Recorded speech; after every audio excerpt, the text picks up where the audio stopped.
What makes a market function properly? Liquidity.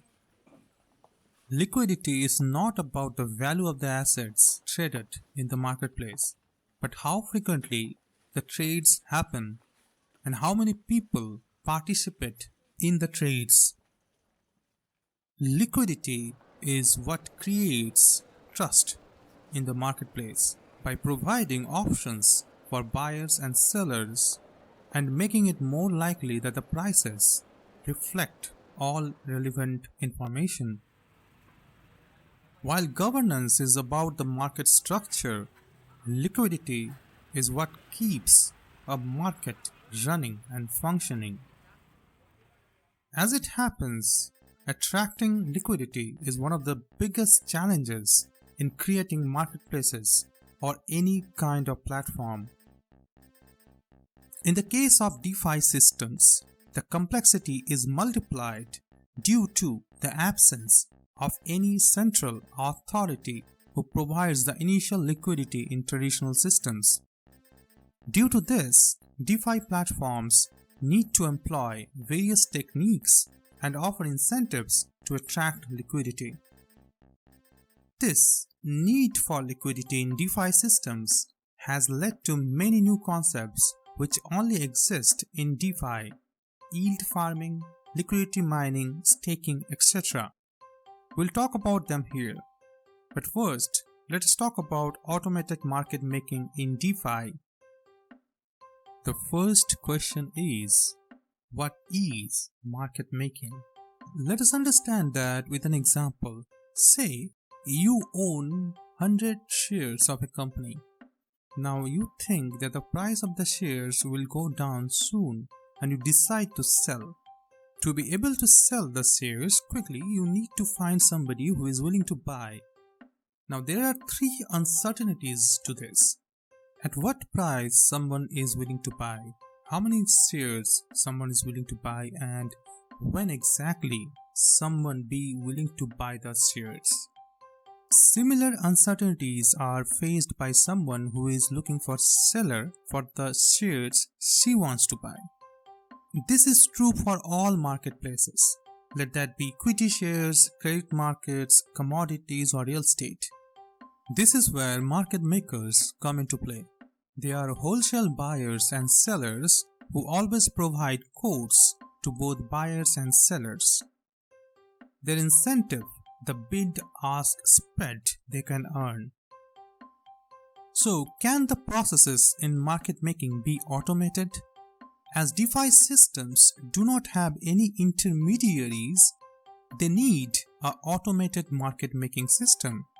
Hence, automated market making or AMM.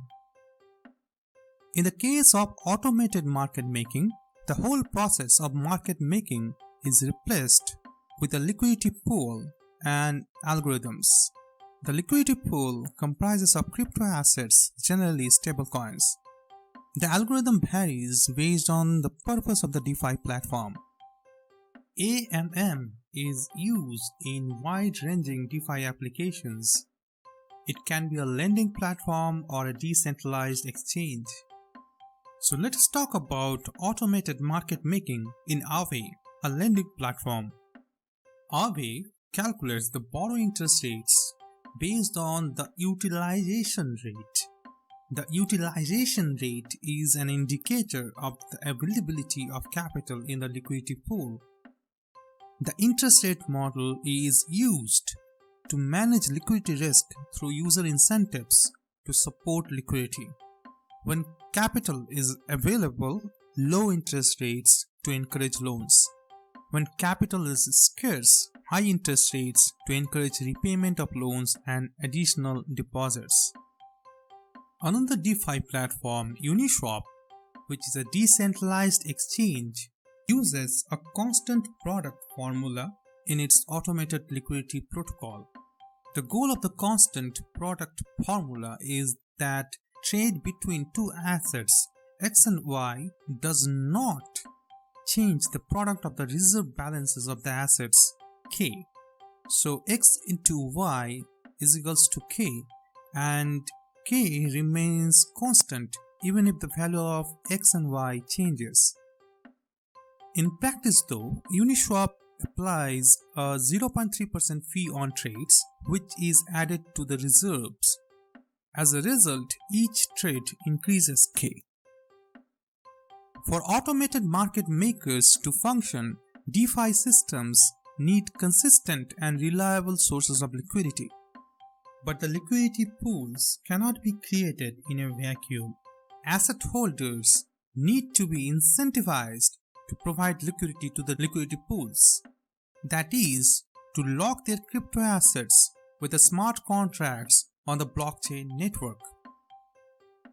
These incentives can be in terms of interest, share in trading fee, governance tokens, etc. This leads us to yield farming. Yield farmers are the suppliers of assets to the creation of liquidity pools for DeFi platforms. As different DeFi platforms offer different incentives to the liquidity providers, and interest rates on the DeFi marketplaces change based on demand, yield farmers move their assets and use various strategies to maximize their returns. In a simple example, a yield farmer might put 1000 USDT into Compound. She gets a token back from Compound called CUSDT. Let's say she gets 1000 CUSDT back. She then takes the CUSDT and puts it into a liquidity pool that takes CUSDT on balancer, an AMM that allows users to set up self-rebalancing crypto index funds. She can now earn a little transaction fee for supplying the CUSDT. Then comes governance tokens. For example, COMP for Compound or UNI from Uniswap. Generally, all market participants get the governance tokens. Say in the case of Compound, both lenders and borrowers get COMP tokens. These governance tokens can then be invested and generate excess returns. Yes, borrowers from DeFi lending platforms can generate returns from the governance tokens they receive. Decentralized exchanges such as Uniswap pay the liquidity providers share in the trading fee collected from the traders, another source of return for yield farmers. Anyways, there can be various strategies using which yield farmers maximize their returns. So, is there any risk involved in yield farming? Yes, there are plenty of risks involved in yield farming. Some risks are liquidation risk, impermanent loss risk, smart contract risk, etc. apart from rug pull. So what is liquidation risk? As DeFi systems are trustless, they require collateral for trades. Liquidation of collateral happens when the price of the collateral becomes insufficient for the position held by the yield farmer. For example, if the yield farming strategy involves borrowing, say, Bitcoin against DAI stablecoins as collateral, and the price of BTC increases rapidly, making the DAI collateral insufficient, depending on the rules of the platform, the DAI collateral may be liquidated, resulting in a loss for the yield farmer. This is called liquidation risk. Next, impermanent loss risk. Impermanent loss is a kind of opportunity cost for choosing to use cryptocurrencies to provide liquidity instead of just holding the assets. The impermanent loss occurs due to the decentralized nature of the DeFi platforms, where the price changes of the assets may take some time to be reflected. Let us take one example. Say we are dealing with Uniswap decentralized exchange. Remember that Uniswap uses a constant product formula for automated market making. X multiplied by Y is equals to K, where K remains constant. Say one liquidity provider deposits 1 unit of asset X and 100 units of asset Y. At that point, both 1 unit of asset X and 100 units of asset Y are valued at $100. So the total value of assets deposited by the liquidity provider is $200. Say the concerned liquidity provider owns 10% of the pool, that is the liquidity pool. For simplicity, let us assume that the liquidity pool is only composed of X and Y and at the same ratio. So there are in total 10 units of X and 1000 units of Y. The constant product equals to 10 into 1000, that is 10,000. Now say the price of X increased rapidly in the open markets and the new price of X is $400, increased from $100. But the change is not automatically reflected in the DeFi liquidity pool in the absence of a centralized market maker. So in the DeFi pool, X is still valued at $100. As this happens, the liquidity pool will attract arbitrage traders who will get asset X and pay in terms of asset Y, as they can sell asset X outside the pool at a much higher price. Now based on constant product, the arbitrage trades will just result in a change in the ratio of X and Y. As the constant product is 10,000, the changed value of X and Y is 5 units of X and 2000 units of Y, that is 5 into 2000, 10,000. As the concerned liquidity provider owns 10% of the pool, she receives 0.5 units of X and 200 units of Y. In dollar terms, she received $400 compared to her initial investment of $200. Sweet deal, right? Wait a minute. What would have happened if she just held the assets without depositing them in the liquidity pool? She would have had 1 unit of X and 100 units of Y. As X is valued at $400 now, her portfolio would have been valued at $500. She actually incurred an opportunity cost of $100 for depositing the assets in the liquidity pool. This is what we call impermanent loss. Although this example doesn't consider the trading fees she earned during the period for the arbitrage trades. Another risk, smart contract risk, arises due to the faults in the smart contracts or hacking of smart contracts. Let us finish the chapter on yield farming with rug pull. A rug pull is a fraudulent maneuver in the cryptocurrency industry where crypto developers abandon a project and run away with the investors' funds.